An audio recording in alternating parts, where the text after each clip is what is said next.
Olá, crianças, bom dia. Estamos aqui para mais uma escola dominical à distância. Espero que em breve estejamos no presencial. Espero que vocês estejam passando bem, que os seus pais, os seus familiares também estejam todos bem. Nós vamos então começar efetivamente a nossa escola dominical com uma palavra de oração e eu vou orar. Senhor amado, na tua presença, eu quero te agradecer por essa oportunidade de estarmos aqui aprendendo do seu nome e que possamos compreender a sua mensagem e colocá-la em prática. Que estejamos falando do seu nome, do seu amor às outras pessoas, Pai. Eu te louvo, eu te agradeço por cada criança, por cada família representada neste momento. Que o Senhor tenha sabedoria e tenha paciência e continue suprindo e sustentando, Senhor, cada família. Dá sabedoria e paciência aos pais, Pai amado. Que as crianças também possam estar indo bem nos seus estudos, que elas possam estar procurando se divertir, se descontrair neste momento tão diferente. Que em breve, Senhor, que o Senhor possa estar trazendo a cura e que possamos estar juntos, congregando, unidos no templo, Senhor, louvando e bendizendo o seu nome. Mesmo assim, eu quero te agradecer por essa oportunidade de aprendizado. Sei que não está sendo fácil, mas que possamos estar compreendendo a tua mensagem neste momento. Eu oro, eu agradeço e perdão dos nossos pecados em nome de Jesus. Amém. Bom, o nosso tema de hoje é combatendo o bom combate. E nós estamos vendo o quê? O Novo Testamento. Lembrando que o ano passado vimos o Velho e este ano o Novo Testamento. E antes de propriamente entrarmos na nossa leitura bíblica, eu quero falar um pouquinho mais sobre o Covid, né? Não sobre o Covid em si, mas o que o Covid trouxe.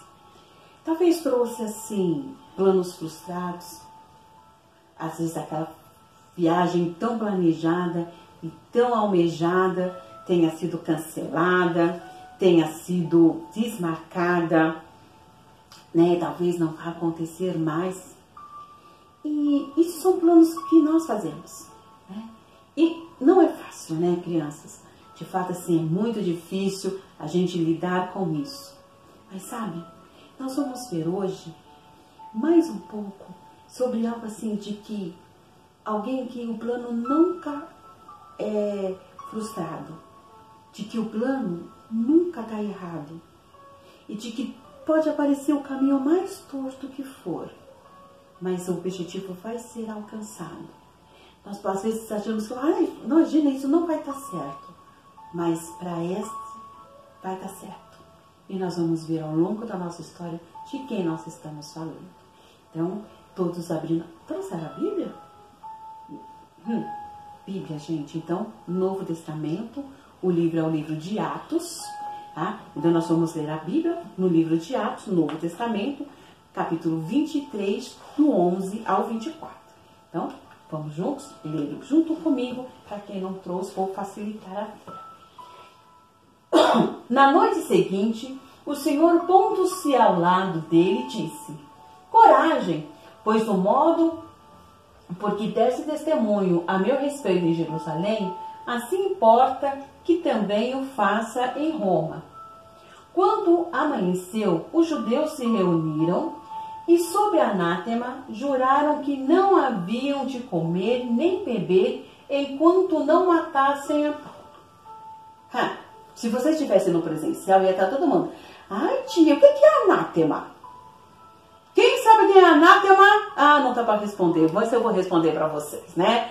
Desta vez eu vou responder para vocês. Então, anátema é como se a própria pessoa trouxesse... Assim, anátema é maldição, né? Então, aqui, o que eles estavam fazendo?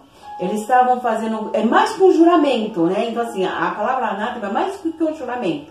Eles estão falando assim, que enquanto eles não matassem a Paulo, eles não iriam nem beber e nem comer. Ou seja, iam morrer, né, gente? Dizendo assim, se isso levasse mais de uma semana, né, o corpo já começa a definhar com a falta de água. E eles estavam falando que iam fazer os dois. nem beber e nem comer enquanto isso não acontecesse.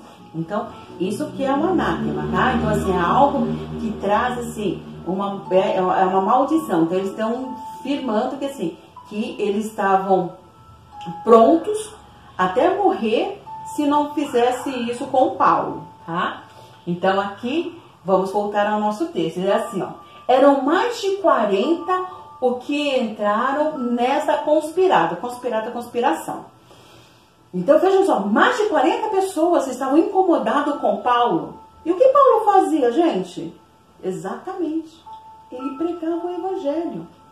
E por que eles estavam tão rebeldes e tão querendo voltar com tudo isso? Porque, assim, havia muitas conversões. Por isso que os judeus se incomodavam tanto com ele. E para que pudesse acusar Paulo, para que pudessem estar fazendo isso com Paulo, eles falavam que Paulo pregava contra a lei de Moisés. E Paulo nada mais fazia o quê? O que Deus havia prometido.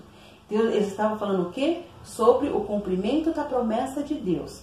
Que foi o quê? Mandar o seu filho para morrer na cruz pelos nossos pecados e de que Jesus morreu, ressuscitou e vai voltar. Cremos em um Deus vivo. E então isso incomodava essas pessoas todas. Era isso que motivava a Paulo a ser preso, a Paulo a ser espancado, a ser apedrejado, a ser quase morto. Mas por que ele não ia até o final? Porque Deus tinha um plano para a vida de Paulo. Porque Deus estava cuidando de Paulo. E Deus tem um plano para a sua vida. Ele tem um plano para a minha vida.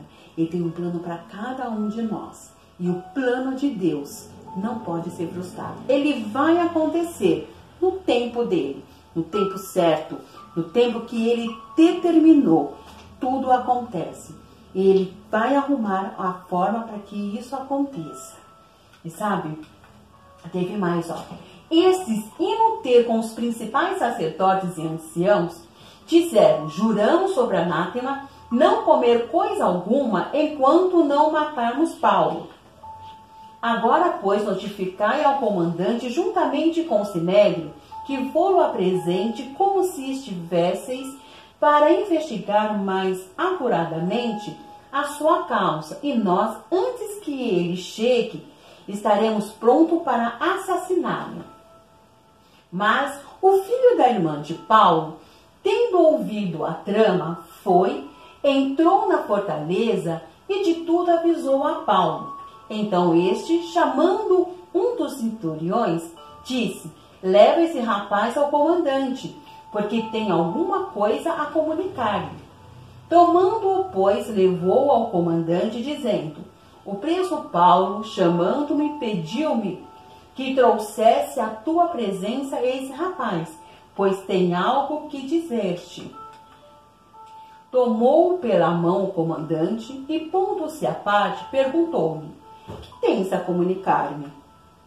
Respondeu ele: os judeus decidiram rogar-te que amanhã apresentes Paulo ao sinédrio, como se houvesse de inquirir mais acuradamente a seu respeito.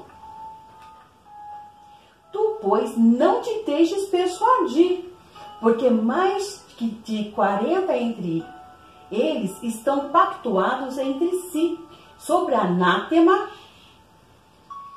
e de não comer nem beber enquanto não o matarem. E agora estão prontos esperando a tua promessa. Então o comandante despediu o rapaz, recomendando-lhe que a ninguém dissesse ter-lhe trazido essas informações. Chamando 2 centuriões, ordenou: tende de prontidão, desde a hora 3ª da noite, 200 soldados, 70 de cavalaria e 200 lanceiros para irem até Cesareia.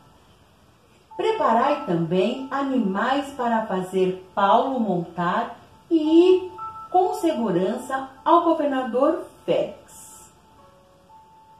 Que trama, não, crianças? Daria um enredo maravilhoso, né?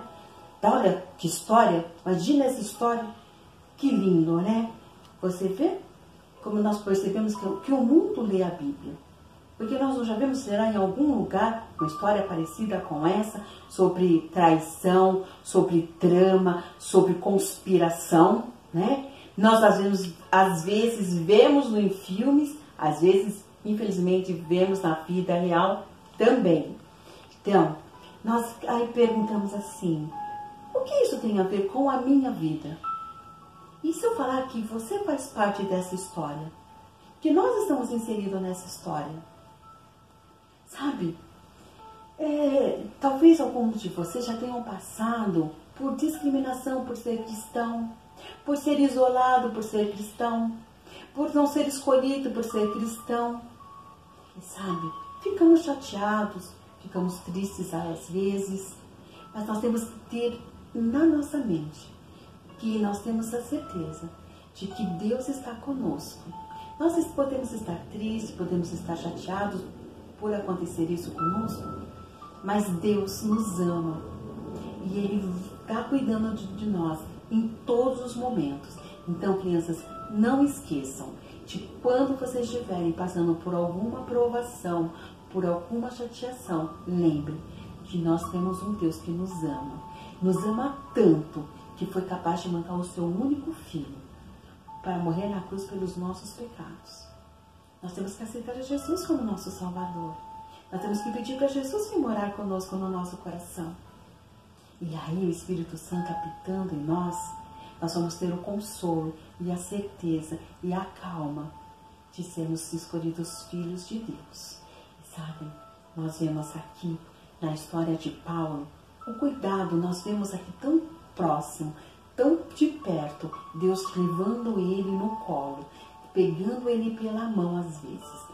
Eu vou mostrar para vocês o que é um sinédrio, né? Que nós temos falado tanto sobre esse. Então, este é um sinédrio. Esse é um sinédrio que nós falamos nas histórias, você tem ouvido. Então, essa é a formação, né? Então, aqui ficaria a pessoa, o comandante, né? Aqui fica os oficiais, aqui quem está sendo acusado e aqui fica os membros do sinédrio, né? Então, essa é a formação de um sinédrio, era dessa forma que é feito o sinédrio judaico. E aí nós vemos o quê? O cuidado de Deus, né? Vejam só, crianças, quem que Deus usou para levar a mensagem para o comandante? Aqui fala, o filho da irmã de Paulo, nada mais é do que o sobrinho de Paulo. Ele escuta toda a trama na riqueza de detalhes. Os judeus estavam falando, provavelmente imaginou que ele não entendesse, porque ele fala romano e eles falavam em judaico, e aí, então, eles falavam em línguas diferentes, né? Um na língua, né, que os judeus falavam e ele na língua que os romanos falavam. Então, eles não imaginariam que Paulo teria ensinado para ele, né? Ou em algum momento ele aprendeu a língua. E ele escuta toda a trama, ele fala com Paulo, e Paulo, então, faz com que ele chegue até o comandante. E aí, talvez a gente se pergunte, por que o menino foi até a prisão? Como é que ele teve esse acesso a uma fortaleza? Aqui em Roma, quem cuidava do preso era a responsabilidade da família. O Estado, né, ele tinha só que deixá-lo preso, manter preso. Agora, o sustento vinha da família. Por isso, essa facilidade dele chegar até Paulo. E por que Paulo, chamando o centurião, ele vem?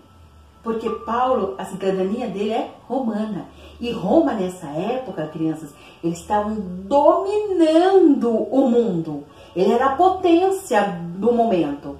Então, ser um cidadão romano já tinha um status. E ele, além disso, ele tinha sido um soldado, né?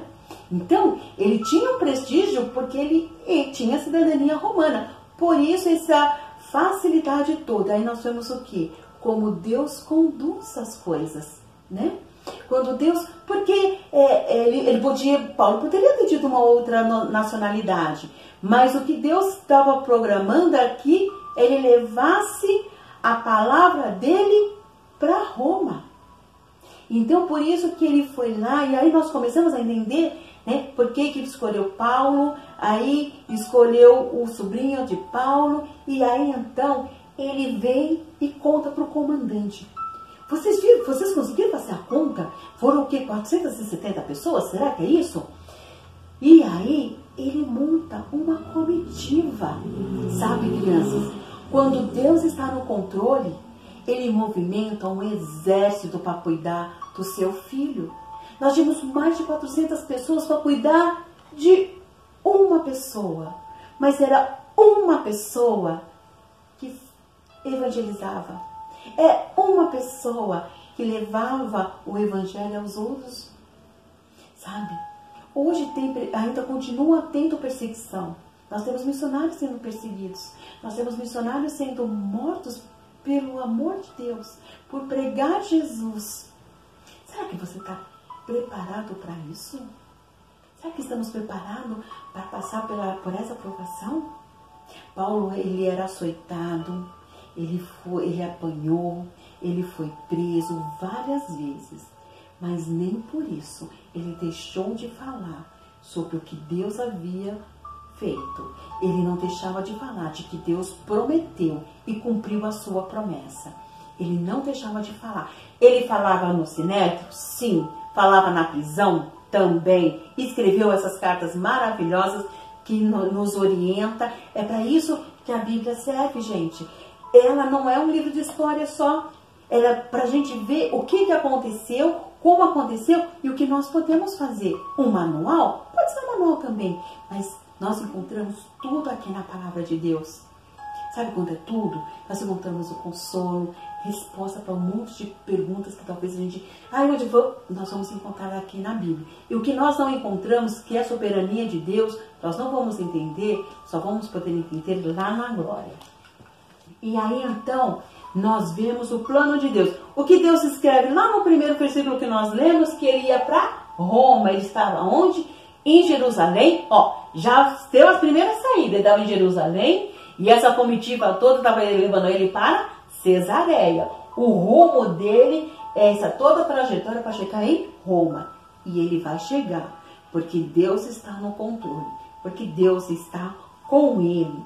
Então, ele vai e nós vemos que o plano de Deus não pode ser frustrado. O plano de Deus vai acontecer. A nossa viagem pode, por conta da pandemia, ter sido cancelada, pode ter sido adiada, mas os planos de Deus acontecem no momento certo, no tempo dele. Diferente do nosso, mas tenha certeza, se Deus prometeu, ele vai cumprir. Ele é um Deus de promessas. E é um Deus que cumpre as promessas.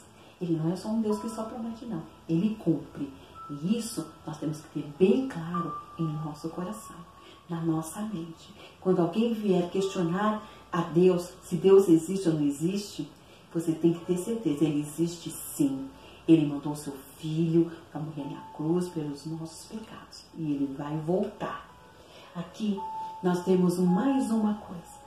Mostrei para vocês o Sinédrio, escrito, né, arquitetado por Deus. E olha o que nós vemos aqui. O mesmo formato no Palácio do Congresso. O mesmo formato. Palácio do Congresso. Igualzinho, gente, as pessoas sentadas aqui, os comandantes estão sentados aqui, não sei, né? E aqui é a mesma coisa. Então nós vemos que o mundo lê a Bíblia. De que eles replicam até as coisas que estão na Bíblia. E sabe onde fica o Palácio do Congresso? Para ficar tranquilo que não fica fora do nosso país, não, aqui no Brasil. Mas exatamente aqui pertinho em Brasília. Nós não precisamos ir tão longe para vermos a réplica do que nós temos na Bíblia aqui pertinho, gente. Às vezes a gente acha que tudo está muito longe, mas nós temos aqui de perto também. Nós vamos ao nosso versículo. Já memorizaram? Então ele diz assim, vivei acima de tudo, por modo digno do Evangelho de Cristo. Filipenses 1:27a. Vamos falar mais uma vez? Vivei acima de tudo por modo digno do Evangelho de Cristo. Filipenses 1:27a. Durante a semana nós vamos mandá-lo novamente, ele da forma animada, para vocês memorizarem este versículo também. Nós vamos orar, e nós vamos orar um pouco diferente. Dessa vez, nós vamos fazer uma oração cantada. Tá? Então todos prestem atenção, fechem os olhos quem quiser e vão ouvir um pouco dessa oração. Aleluia. Tu és o Deus que jamais falhou, tu és o Deus que não pode mentir. Tu cumpriste as tuas promessas na vida de Abraão, de Isaac, de Jacó. E eu sei que o Senhor cumprirá também as tuas promessas na minha vida. Eu sei que os teus olhos estão em mim, Senhor.